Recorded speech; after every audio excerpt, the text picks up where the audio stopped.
Hi, this is Julie with Beadaholique, and today I want to show you how to crochet around a hoop earring. It's a really fun technique, and it's pretty easy to do as well. I have my sample piece here, and as you can tell, it's not a finished earring, just showing several different techniques. And I'm going to show you how to do this edge right here. And I also want to show you what would happen if you increase the chain stitches, and then you get these bigger loops, and then I want to show you how to add beads to it as well. So we're going to cover several different techniques. And what we're going to need to start is we're going to need some pearl cotton or whatever textile you like and are comfortable with. I've preloaded some beads onto it. The beauty about working off of a spool is you don't need to pre-cut your measured piece. You can just keep adding to it. But what you do need to do is you do need to preload all the beads you think you're going to use. And this is way more beads than we're going to need for this project, but they were already loaded on here. And what you'll do is you'll just keep scooting them down further and further until you need them. So that's really easy to do. Then you're also going to need a crochet hook. I've got a size 6 hook. You're going to need a wide-eyed needle because it has to be wide enough and easy enough for you to actually get the pearl cotton through. You're going to need some hoop earrings and a pair of scissors. And then for this particular project, I'm using beading hoop earrings. So as you can see, as these are right now, it's not possible for them to lock in place. There's no way for them to do so. So all you need to do to actually turn these into a functioning hoop earring, now traditionally you put beads on it first, and then you just take a pair of chain nose pliers, bend up that tip, and suddenly your earring will lock in place. So that's all you need to do for that. So if your earring already comes with it already bent up, you're not going to need the chain nose for this project. So I want to show you how to start. So we're going to begin by making a slip knot, and we want to leave a tail that's going to be long enough to go back and thread through our wide-eyed needle. So I'm going to say about 8 inches. So make a slip knot, and you just do that by creating a loop and pushing your thread through it, but not all the way. So you just want to make it like so. And then you're going to be able to pull it and adjust it. I'm going to show you that one more time. So we're going to make a loop. We're going to then push our thread through it, but not pull the tail through, and pull. And that's going to make a slip knot. So after you've done that, go ahead, put your crochet hook through the slip knot and tighten it around the neck of the hook. So now to position your fingers, you're going to take your thread, put it between your pinky and the finger next to it, wind it around, go across the palm of your hand, between your index finger and your middle finger, and coming out so you pinch it between your middle finger and your thumb. And you're going to hold it like so. I'm going to show you that one more time really quick. There you go. So now you're ready to begin, and you can choose whichever side you want to start on. And what we're going to do is we're going to position it so that the pearl cotton is actually inside the hoop, and your needle is on your side, and then the thread is coming out the back. So to begin, you're going to just go ahead, loop under your pearl cotton, and pull through your slip knot. So now to make the next stitch, what we're going to do, and you're going to need to adjust here and there just because it is a little tricky when you're first starting to hold this loop and make sure that you have the right thread tension. So now we're actually going to dip under the loop, catch our thread, pull it to the top, and now we've got 2 loops. So now we're going to go under the pearl cotton again, and we're going to go through both loops. We're going to repeat the same process again. So I'm going under the loop, I'm catching my thread, I've got 2 loops now on the neck of the crochet hook. I'm going to go under my thread and pull through both of the loops. And we're just going to repeat this. So under the hoop, go ahead, you've got 2 loops now on your hook. You're going to loop your thread again and pull through. You'll see that this is adjustable, so you can go ahead and adjust that tension as need be. And as you're doing this, if you don't have a stopper right here, if it's not curved up or molded so it's a stopping point, make sure you keep an eye on this so it doesn't slip all the way off of your hoop. And then at the end, you might want to put a little bit of glue there just to make sure that it stays in place. So I'm dipping under, I'm grabbing that thread and pulling it to the top, Now I've got 2 loops on my hook. I'm going to dip under and then pull through. We're just going to keep repeating this.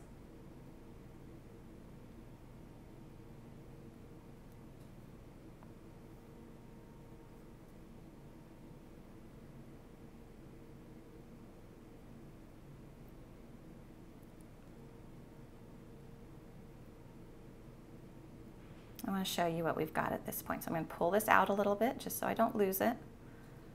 And here's what we're starting to get. You'll see it's nice and even. Now it does twist, which is fine. So you just twist it up to the top side. And then you can also at this point move along the hoop as well. So you can do some adjusting as you go, whatever works easiest for you. So now I'm going to pull that tension back again, rethread my fingers, dip under the hoop, catch the thread, pull it to the top. You have 2 loops now. You're going to go under the thread and pull through both loops.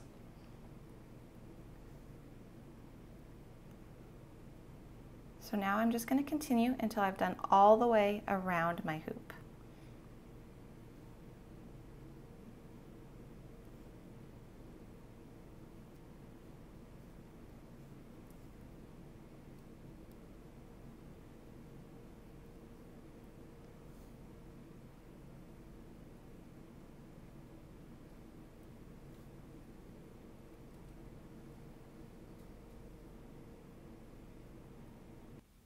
As you can see, I've finished crocheting around the hoop, and you can see there's little gaps of the silver showing. If you want, you can just scoot the crochet together.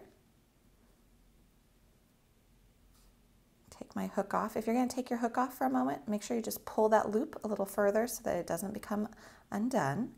And then if you want, you can scoot your crochet around on the hoop to make it a little tighter.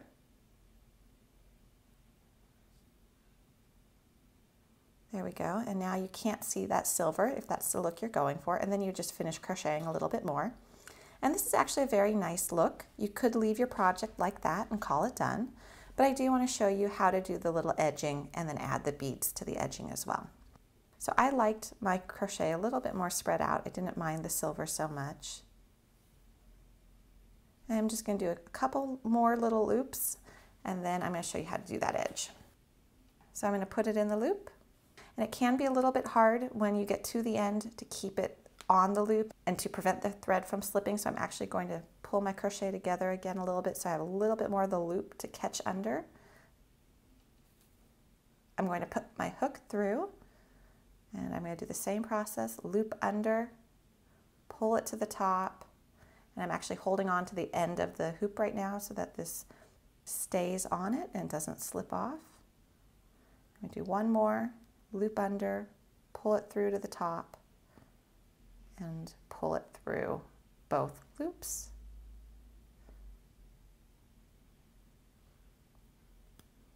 All right, and now I'm going to spread it out a little bit more because I actually liked it not quite as tight. And now I'm going to do the edging. To do the edging, I'm going to chain stitch 4. So 1, 2, 3, and 4. And now I'm going to turn my piece, realign the thread on my hand, and now I'm going to skip 1 stitch and I'm going to go through the second one. So the way you're going to count these can be a little bit hard to see. So here's going to be 1 and here's going to be 2, and we're going to go under both of the loops. So you'll get the hang of this. If you're not familiar with crocheting, this will make sense. Sometimes it helps if you actually just go ahead and you hold your crochet, your chain stitch, because it can be tough when you're working in the scale. And pull it through. And now I'm going to have 2 loops to go through. I'm going to go through 2. There we go. So that is our first little edge. So now I'm going to chain stitch 4.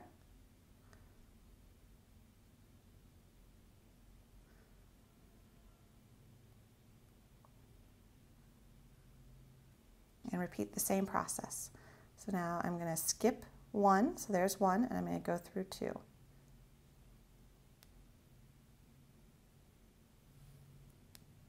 So I've just caught my needle under there. I'm going to catch my thread, pull it through. Now I've got 2 loops on my hook, and I'm going to catch my thread and pull it through 2. Now you can chain stitch 4, you can chain stitch 3, you can chain stitch 8, you can do whatever you want, and you'll see we have the different sizes here. So it's basically whichever aesthetic you're going for. Now if you do want to add beads, I suggest that you pick an odd number to chain stitch. I'm going to do 3 now, so you can see how we do this. So I'm going to chain stitch 1, and now before I do the second one, I'm going to take a bead, scoot it down on my thread. If you've seen our video on how to chain stitch with beads, it's the same process. So I'm going to line that bead up against my completed chain stitches. I'm going to go over that bead, then I'm going to take my hook, loop my thread, and chain stitch. And I've just caught that bead now. And now I'm going to do another chain stitch, and that is now trapped. And now I'm going to go down, I'm going to skip 1 stitch, go through the second one, make sure I get under both, and pull through. Now I've got 2 loops, and this is a single crochet stitch that I'm doing right now, and pull through both loops. Now I'm going to chain stitch 1, add another bead,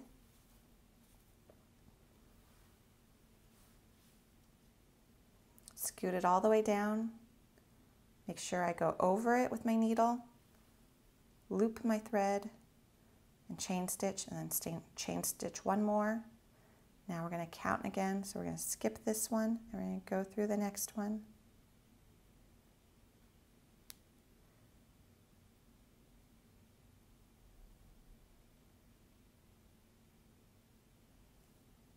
There, I just missed it, so I just want to make sure I put this back on.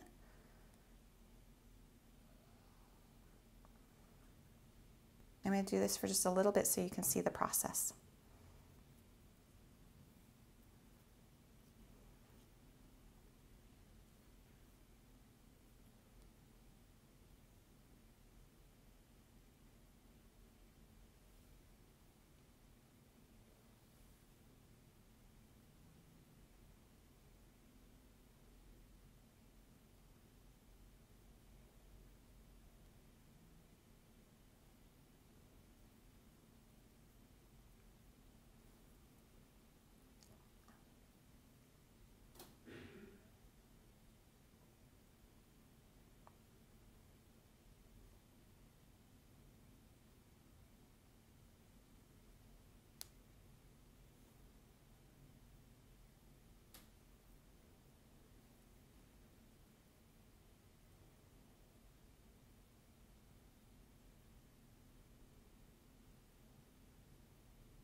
One more.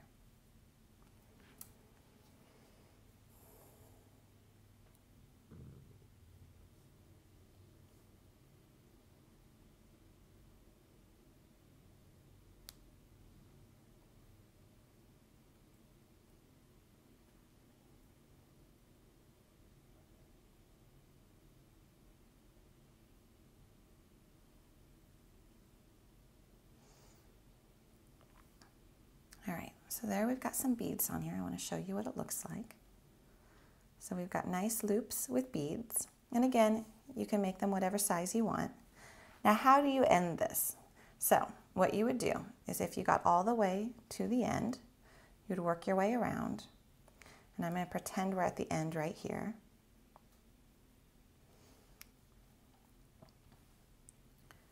Instead of doing more chain stitches, I'm just going to go through and do a single crochet on the one next to it,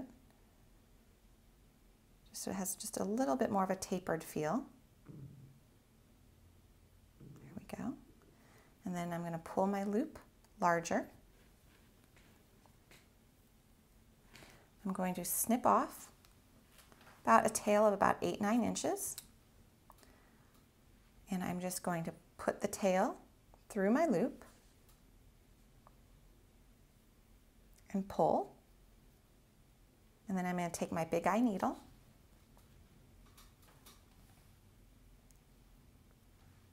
put it through there, and that's why you want to leave a tail, which is a good enough size. And now I'm just going to take my needle and work my tail into my crochet. So there we've just tacked down that end very nicely. You do want to be discreet about it. You don't want a big lump anywhere.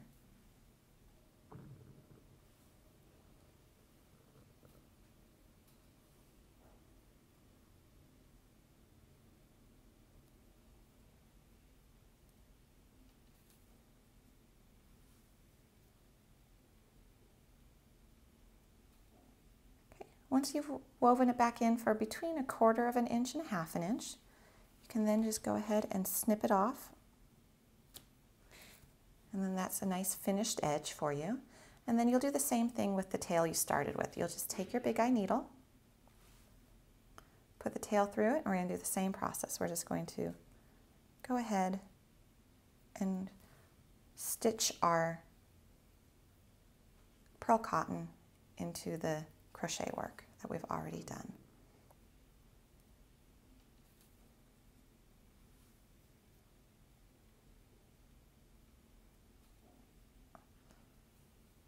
I'm just going in and out very discreetly.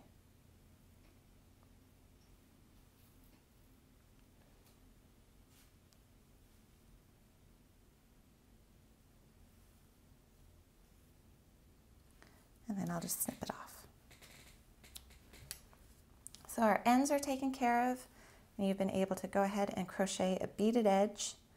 And then, like I mentioned before, if you want, you can just stop after you've done the crochet around the hoop itself, or you can do the decorative edge.